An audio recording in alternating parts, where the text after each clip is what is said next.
Hello, this is Listen China and Japan Reject Expansion. The first part is going to deal with China, the second part is going to deal with Japan. In this part in chapter, we're going to focus on Japan and on China, sorry.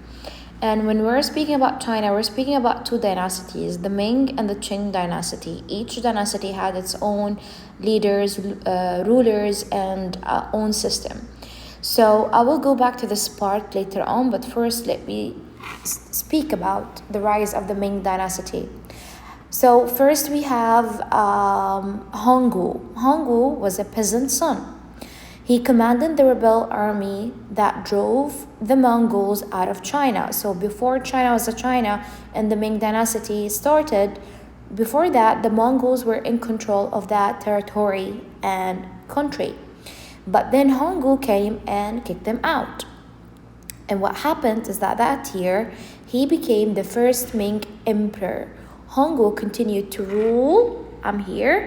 He continued to rule from Yuan capital of Nanjing in the south, and he began reforms designed to restore agricultural lands devastated by war, erase nearly all the traces of the Mongol past, and promote China's power and prosperity, which means that he cleaned the land from all the traces and the impacts of the Mongol, and he made China during the Ming dynasty prosper again.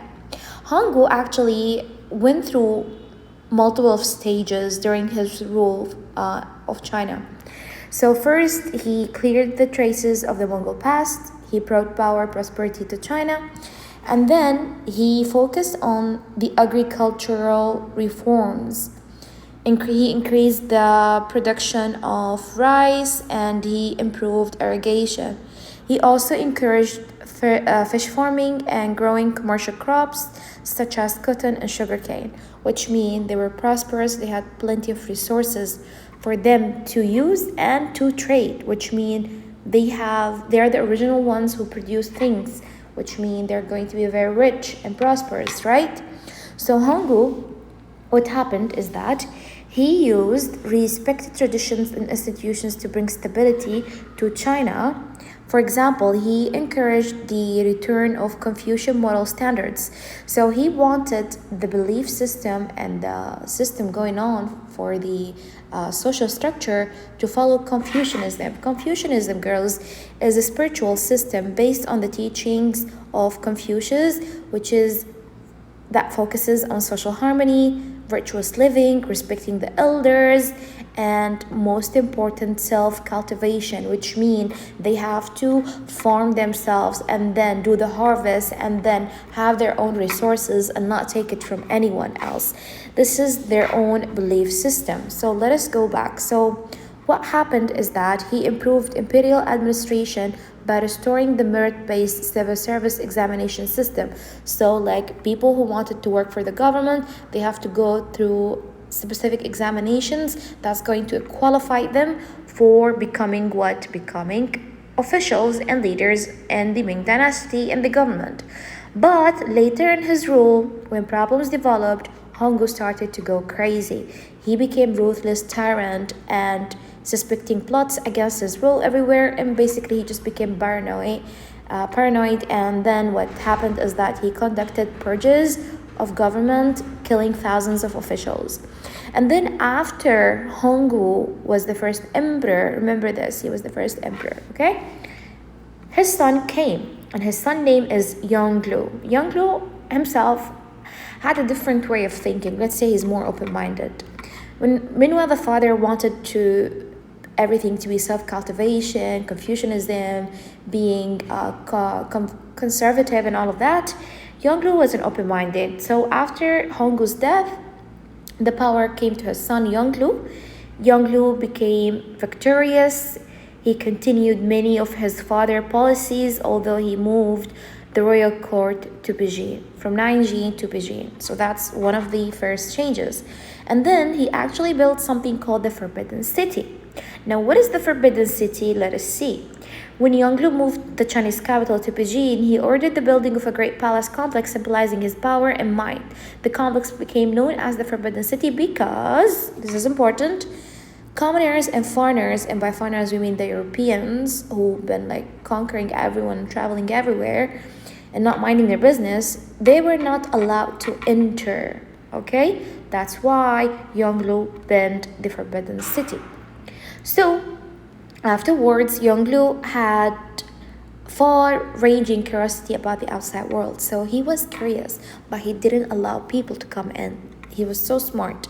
So before Europeans began to sail beyond their borders, he launched the first 7 voyages of exploration. So the 7 voyages of exploration has a purpose. Who guided these explorations? Why was it there? Why did Yongle wanted it? We're going to know. He hoped that it would impress the world with the power and splendor of the Ming China. So he wanted to brag about how bougie the Ming dynasty under his rule was, and to show his power so people can fear him and obey, and that's going to benefit his dynasty. He also wanted to expand China's tribute system. Tribute system is like when countries pay money for China an acknowledgement of its existence and its independence. Okay? So the voyage of Zheng He. Zheng He was a Muslim admiral leader who actually led all of the 7 voyages. Not 1, not 2, not 3, all the 7. His expeditions were remarkable for his size. Everything about them was large. So we're going to speak now about the fleets and the ships that conducted these voyages. Before we start, I just want to tell you it was depicted and exemplified as a floating city. It had everyone, doctors, nurses, accountants, religious leaders, soldiers, carpenters, everyone were inside of these ships. And the number of people were huge. Here in the picture, I can see a depiction of Christopher Columbus, who actually discovered the land of America ship, comparison to the Chinese ship, and this is only one. Okay, so you get to see how crazy things were. So let us see. The voyages ranged from the Southeast Asia to the Eastern Africa, which means it traveled a lot. And then the number were like 40 to 300 ships sailed in each expedition. So not one for each expedition. 300 and then 300 and then so on. Okay, it was like that. And then among them were fighting ships, storage vessels, and huge treasure ships. Treasure ships has the resources that they're going to share with the Europeans and the world, whomever they're going to encounter on the way, to brag about how bougie they were. Okay, so the fleet crews numbered over 27,000 of people. Okay, and we said like it contained everyone basically from different fields and majors, so they can serve each other. Okay. So everywhere Zheng He went, he distributed gifts including silver and silk. What? Silver and silk. Why silver and silk? Because China was famous in producing that. This is so important because it's not books, it's not maps, it's not chocolate, it's silk and silver. To show Chinese superiority. That's the reason why they were distributing the gifts. So as a result, more than 16 countries sent tribute to the Ming court, which is like, we acknowledge that you exist. Wow. Even so, Chinese scholar officials complained that the voyages wasted valuable resources that could be used to defend against the barbarians' attacks in the northern frontier. After the 7th voyage, China withdrew into isolation because China has a very bad spending habits. And they spent most of their resources and they couldn't defend themselves properly. Okay, that's why it went into isolation. So that was regarding Hongwu, which is the first emperor, and then his son Yongle, the Forbidden City, and the voyages of the Zheng He. And then now let's go to the relations with the foreign countries. So China's official trade policies reflected its isolation. Now, China was isolated because China did not want to share anything with anyone. Like, they wanted to be self-cultivating culture, remember. So, to keep the influence of the outsiders to a minimum, only the government was to conduct foreign trade. And only through the 3 coastal ports, like 3 places by the coast, which is Canton, Macau, and Ningbo. In reality, trade flourished up and down the coast. But of course, some people are not going to follow the rules because they're rules breakers. Some merchants actually smuggled cargoes of silk, porcelain, and other valuable goods out of the country into the eager hands of the European merchants. So illegal things used to happen in between. Usually Europeans paid for purchases with silver much more from the mines in the Americas. So meanwhile the Europeans were actually colonizing America and stealing all the gold and silver. They were taking that silver to trade it with China. Okay, so demand for Chinese goods and ripple effect on the economy. So although like now, not like today in 2025, everything is made of China, made in China. Made in China. Back then, it was different. Industries such as silk making and ceramics grew rapidly. Manufacturing and commerce increased.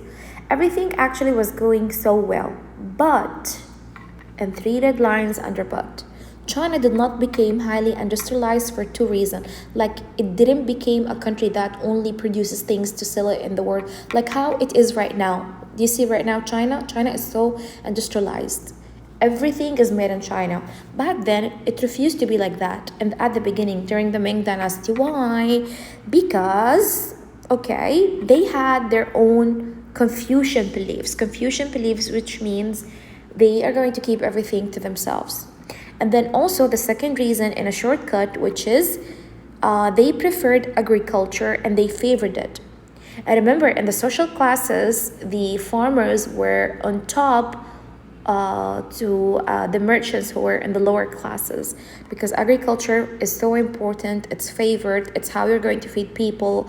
It's how you're going to maintain the stability of the country. So for these two reasons, they refused to make China industrialized. Okay, and this actually affected the economy. So, and then we're going to move on to the Christian missionaries, which is the European who come to China, who want to convert the Confucian Chinese into Christianity. What happens is that they brought Christianity and knowledge of Europe, science and technology, such as the clock. So the Europeans were the ones who introduced the clock to China. The first missionary to have an impact was an Italian Jesuit named Matteo Ricci.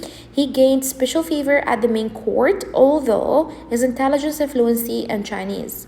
Still, many educated Chinese opposed the European and Christian presence. So basically, one of them tried, it worked, might not. But in general, Chinese did not like Europeans trying to convert everyone to Christianity. Okay? All right, now let's go to a stable and diversity in society. So seen in its entirely, the Ming Dynasty was socially and politically stable. One reason for this was because the government operated civil service system. In order to work for the government, one had to pass, as we said, a governmental examination that was based on ancient Confucian texts. There was also an office called the, let's see here, Censorate. The Censorate office that cracked down on corruption. So basically, if you're going to work for the government, they are going to investigate everything about you and you have to pass the test and the examination. And if you did, congratulations, then we have a healthy environment in the government, and there is basically no toxicity that's going to later on maybe create any withdrawal in the economics or in the society. So to maintain social stability, I'm here in case like you're wondering where I am. To maintain social stability, Ming leaders used various organizations, include military, to manage China's considerable ethnic diversity. One example of this was in the ethnically diverse province of the Yunnan, which its origins stretched back to Han Dynasty. The Han Dynasty was before the Ming Dynasty, okay? And its population was comprised of Han Chinese as well as non-Han Chinese, including Chinese Muslim. Ming leaders, however, used the military to push the ethnic Chinese into the Yuan in hopes of strengthening their control of the area. So basically, one of the reasons that maintained stability was the use of the military, that were a group of people of the original actual Chinese people, not Mongols, not anything. So the ethnic diversity of the Ming China was also reflected in the transformation of certain political institutions from previous eras. An example of this occurred during the reign of the autocratic Emperor Hongwu, because familiarity with the Confucian text was required of anyone seeking a government job. Teachers of Confucianism had held official positions since the Han Dynasty. The official interpretation of the primary Confucian books was but forth by the institution called the Hanlin Academy, established during the Tang Dynasty. Okay, we're just going to skip this and then let's go here. Under Hongwu, this Tang era institution became a more political one. Hongwu, in his effort of the exert direct control over Chinese provenance, formed out the Hanlin Academy institution of 6 secretaries, and these secretaries were under the Hongwu's total control.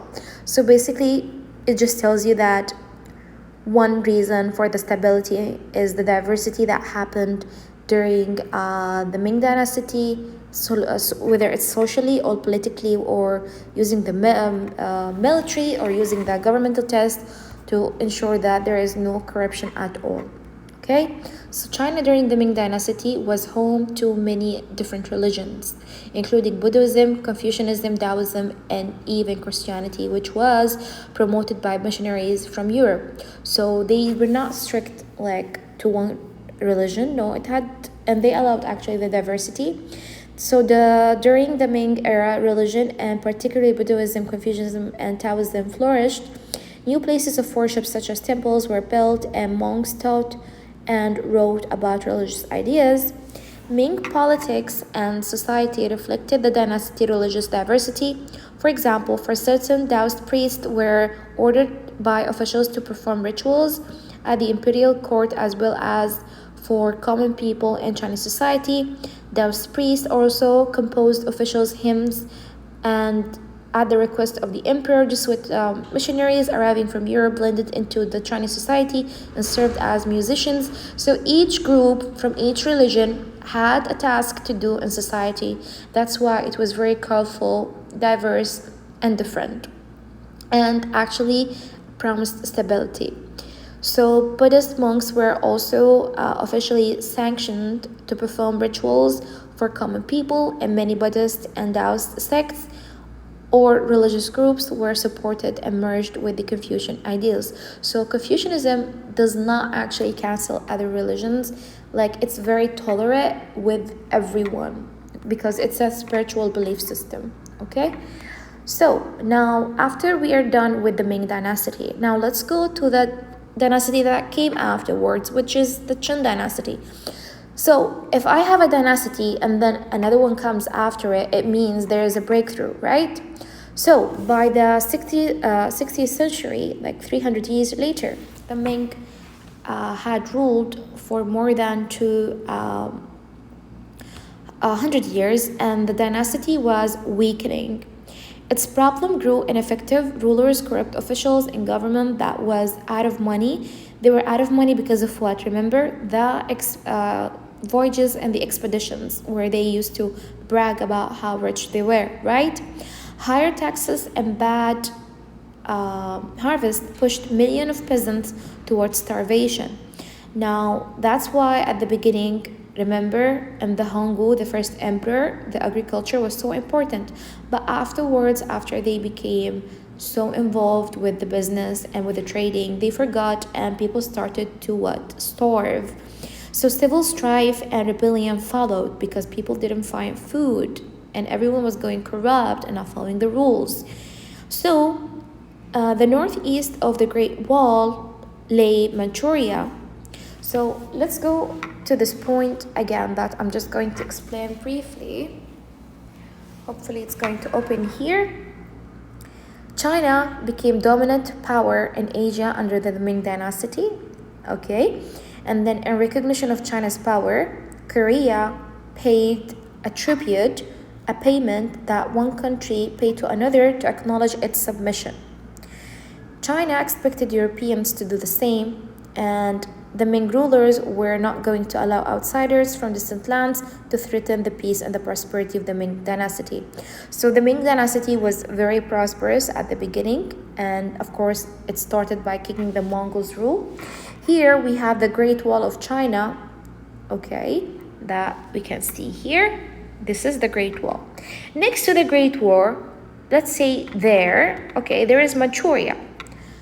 Who's Manchuria? Manchuria is like a territory of very hostile people that later on are going to colonize the Ming dynasty and establish themselves.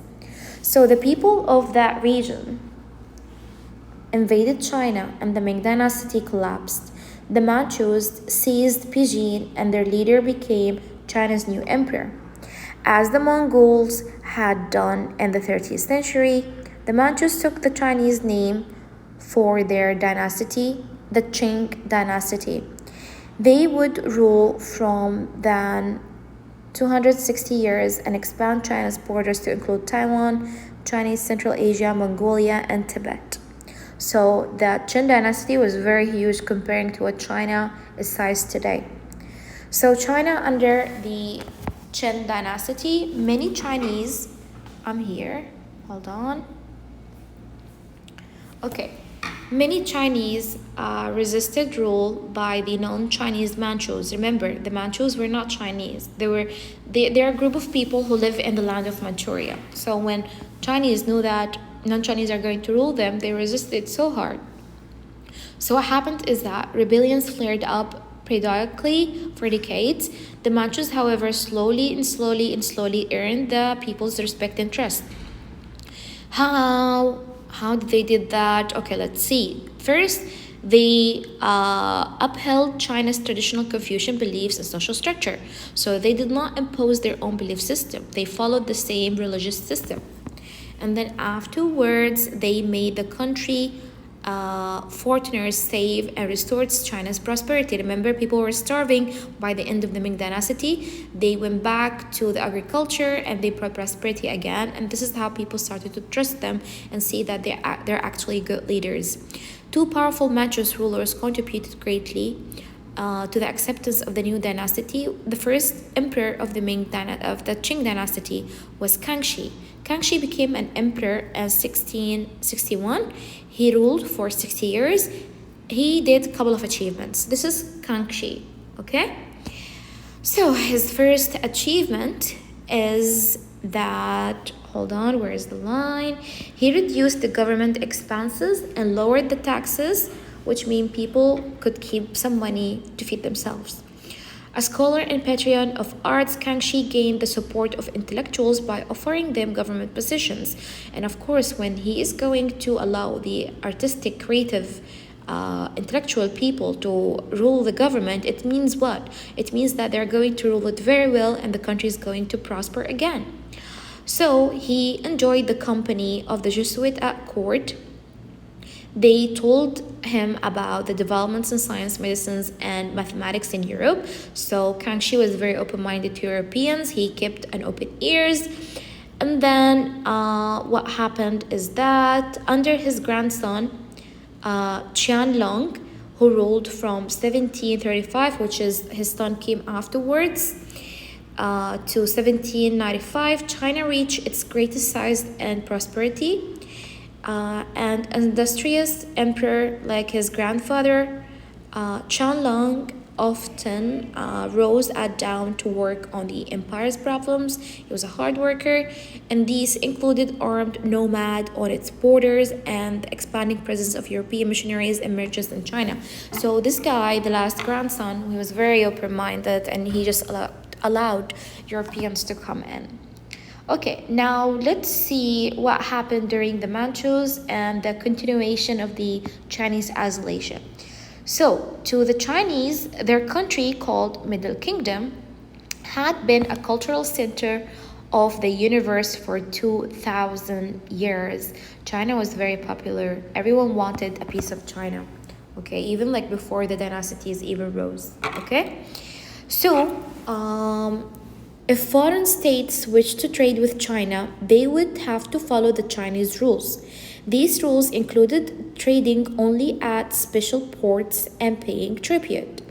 The Dutch were masters of the Indian Ocean trade by the time of the Qianlong. They accepted China's restriction. So, of course, if you want to trade with China, you must please China, and pleasing China had rituals. So, anyways, now let's focus on the Dutch. The Dutch accepted China's restrictions. Their diplomats paid tribute to the emperor, which, like, they paid money and gifts, and they also performed the required Kyoto ritual, which is the ritual involved in kneeling in front of the emperor and touching one's head to the ground 9 times. So, as a result, the Chinese accepted the Dutch trading partners. The Dutch returned home and to Netherlands, and then with traditional porcelains and silk, as well as new trade item, which is the tea. And this is how the tea actually arrived to Europe, because it was purely Chinese. And then by the 18th century, tea would make up 80% of the shipments to Europe. So the Dutch actually accepted the ritual that Europeans find humiliating, but the Chinese find it a form of respect. But what happened to Britain is that Great Britain also wanted to increase the trade with China, but the British did not like China's trade restrictions. Lord George Macartney delivered a letter from King George III to Qianlong, the Chinese, the Manchu emperor of the Qing dynasty, and it asked for a better trade arrangement, including Chinese acceptance of British manufactured goods. Okay? Macartney refused to do the Kyoto ritual, which is kneeling down 9 times, and Qianlong, the emperor, denied Britain's request, and he was like, "Get out. I'm not going to allow you to trade with me because you refused to respect me." So China and the emperor's view was self-sufficient. And here we can see Lord Macartney giving him a letter from King George III of Britain. And here, obviously, he doesn't like it. So, in the 18th century, the British, Dutch, and others would attempt to chip away at China's trade restrictions until the empire itself began to crack. Now, let's go now to the neighbors of China. The neighbors of China are always involved, which is who? Koreans. Korea under the Manchus. So, in the middle of the 16th century, even before they became came to power in China, the Manchus invaded Korea and made the country change its alliances from the Ming to the Manchus. Although Korea remained independent, it existed in China's shadow. Koreans organized their government according to Confucian principles. They also adopted China's technology and culture, and especially its policy of isolation. So whatever China was doing, Korea was copying. And when the Manchus established the Qing dynasty, Korea's political relationship with China did not change, but Korea's attitude did. Like, okay, we're friends, but you're not going to take advantage of me anymore. So the Manchus invasion, combined with the Japanese attack that happened all at once to Korea, poor Korea, provoked a strong feeling of nationalism in the Korean people. Like, what's happening to us? This is not fair. We need to stand on our feet and set boundaries to these people who are attacking us from all angles. So the sentiment was most evident in their art. We can see that the misery that Koreans faced during the Manchus time and the Japanese time were everywhere. Okay, and instead of a traditional Chinese subjects, many artists chose to show popular Korean scenes. Okay, now we're going to speak about the last part, which is the life and the Ming and the Qin China. How was life like, the art, the people, marriages, and all of that. First, the families and the role of women. In the 16th, 17th century, there was general peace and prosperity in China. Whether it's the Ming or the Qing dynasty, life improved for most of Chinese. And of course, the area when they do the transition between one dynasty to another, there is a fall, of course, like for a couple of years, but then they go prosperous again, okay? So families and the role of women. Most Chinese families had farmed the land the same way their ancestors had. However, during the Qing Dynasty, irrigation and fertilizer use increased. Farmers grew rice and new crops such as corn, sweet potatoes, brought by the Europeans from the Americas. So the Chinese didn't have any potatoes. It was the Europeans who brought it. The same way the Europeans also brought the clock. So as food production increased, nutrition improved and families expanded. So when there's plenty of food, people are going to feel happy. And then whenever they feel happy, they're going to feel safe. And then family. And then explosion in the population. And then you can see like the population were at this rate, and then it increased, multiplied times 500, which is crazy. So let us go now. These expanded Chinese families favored son over daughters. As usual, women are suppressed, not to be surprised, and only a son was allowed to perform the vital religious rituals. A son also would raise his own family under his parents' roof, assuring aging parents help with the farming. As a result, females were not valued. Females were not heard, not seen, not appreciated. And many females' infants were killed. Like once the mother delivers and they see she's a girl, she's a she, she's not going to help us in the agriculture, we don't need her. Although men dominated the household and their wives, women had significant responsibilities. Now listen to their responsibilities. Besides working in the fields, they supervised the children's education and managed the family's finances. That's it. Period. While most women were forced to remain secluded in their homes, like just live inside, don't do anything, some found it outside jobs such as working as midwives or textile workers. So also there's for these informations that I believe you have in your book, you can read them. And then cultural developments. The culture of early modern China was based mainly on traditional forms, and these traditions were apparent to all areas of the humanities. The great masterpiece of the Chinese fiction was during this period, which is the Qing period, and it's called The Dream of the Red Chamber. This was like one of the actual famous fiction books by the Chinese history, and it speaks and examines about upper class of the Manchu society and their secrets and all of that. And people really liked it back then because it was their gossip book. And the most artists of the time painted traditional styles which valued technique over creativity. In pottery, technical skills were as experimentation led to production of high-quality ceramics, like these ceramics of the Manchus and the Ming Dynasty's era. Right now, it's worth millions. And this is what we mean by their art. So, and also another thing that was famous, which is that brought entertainment to people, was the plays, the drama and the plays. The drama was popular entertainment, especially for the rural Chinese, where literacy rates were low, where people like had to act to deliver a story for people who can't read books. Okay, that's it in a nutshell.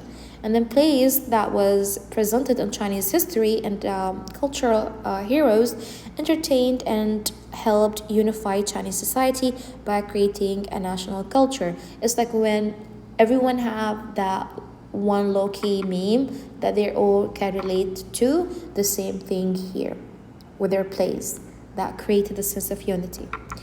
Okay, and then let's go to the last thing in the China part, which is comparing Renaissance to the Ming culture. Now, this is so weird, but we're going to compare the Renaissance and how it rose up, how people found art, and all of that, languages and culture, to the cultures during the China and specifically to the Ming Dynasty. So the cultural expansion that occurred under the Ming and the Qing dynasties can be compared to the European Renaissance in general ways. Now, what are the ways? I believe here we have like 3 to 4 reasons or points of comparison. First, the movement. The movement were similar in that they both sought to connect to their own cultural traditions. The subject matter of those traditions, however, was different. For example, the Ming court asked painters to imitate the styles and the subjects of earlier dynasties like the Han and all of the earlier ones. And Italy Renaissance thinkers and artists, the same thing. They focused on the classicals, Roman and Greek topics like astronomy, philosophy, and inspiration. Both the Europeans had to go back to their ancestors or to their nearby neighbors of previous eras for influence. Also, interest in Christianity, held by the Northern European Renaissance figures, was not shared by the Chinese thinkers. Now, this is a distinctive a different point. Instead, they looked for traditional Confucian teachings and texts. One shared value was this is like one point that shares one common thing between the Chinese and the Europeans was that they both focused on the individual artistic expression. For example, many Chinese artists developed their own style of calligraphy. In calligraphy, the painting of Chinese characters attains great beauty. The personal style of a calligrapher was not unlike the Renaissance artist's own painterly style. So, what else? Please, these historical sources, read them in your book. And then let us continue for the last part, which is a deep exploration of human nature was a characteristic in both movements in the Chinese and in the Renaissance, especially in the works of literature. For example, the book that we discussed in few, The Dream of the Red Chamber, that speaks about the upper class Manchus, has been praised for its rich characters as much as Shakespeare plays have. So we're going to compare that book to that book, Shakespeare to this play. Chinese writers, like their Renaissance counterparts, also excelled at writing in the vernacular, which is the local language, the slang language. Architecture was an area where China and Europe diverged. Achievements in European Renaissance agriculture centered largely on Christian churches and the cathedrals. The main notable work of Chinese architecture is the Forbidden City built for the glory of the emperor. One more area which two cultures differed was the patronage, which is wealthy patrons supported Renaissance artists, but in China, score directed all cultural activities. So basically, this is it for the Chinese part. See you later in the next part where I'm going to discuss the Japanese ruling and the second part of their rejection of expansion.